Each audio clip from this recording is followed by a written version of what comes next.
Quem foi São Bento? São Bento, nascido em 480, lá em Núrcia, na Itália, irmão gêmeo de Escolástica, também se tornaria Santa Escolástica. São Bento que foi para Roma estudar retórica e filosofia, mas não ficou por lá, ao ver que aqueles estudos levavam as pessoas a certos vícios. Decidiu então se retirar para tentar viver ao máximo a vontade de Deus. Se mudou então para Enfide, junto com a sua ama de leite, e morou próximo à igreja de São Pedro. Lá ele realizou o seu primeiro milagre. Sua ama de leite pega emprestado uma espécie de recipiente que faz a separação do joio e do trigo e, pegando esse recipiente e colocando com descuido em cima da mesa, acaba derrubando e quebrando. E aí ela cai aos prantos por perceber que não tem como devolver aquele recipiente que havia pego emprestado.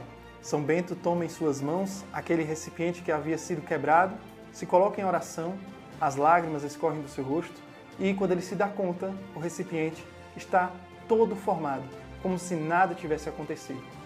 Logo se espalha pela cidade esse feito dele e fica à mostra esse recipiente na igreja de São Pedro.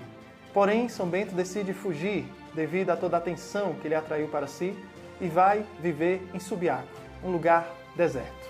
Lá ele encontra um eremita chamado Romano que dá o seu hábito a ele e aponta uma caverna onde ele poderia ficar.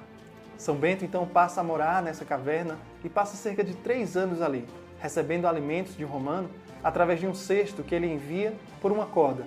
E em um certo dia, um sacerdote, que preparava toda a sua refeição para o domingo de Páscoa, escuta a voz que diz: "Você aí se preocupa com toda a sua refeição e o meu servo está padecendo lá no deserto."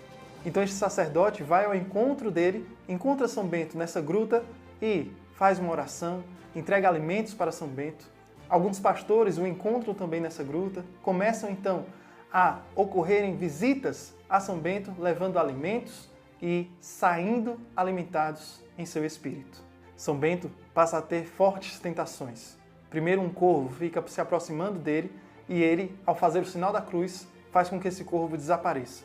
Logo depois, ele sente uma forte tentação contra a carne e assim, vendo espinhos por perto, se joga neles ao ponto de sangrar, mas a partir dali, não mais sentiria nenhuma tentação da luxúria. E conforme sua fama ia se espalhando, uns monges convidaram ele para ser o abade superior. Ele recusa de início, mas depois acaba aceitando. Logo quando chega para assumir seu posto, alguns monges sentem uma certa repulsa, porque sabem do rigor da vivência daquele homem. Decidiram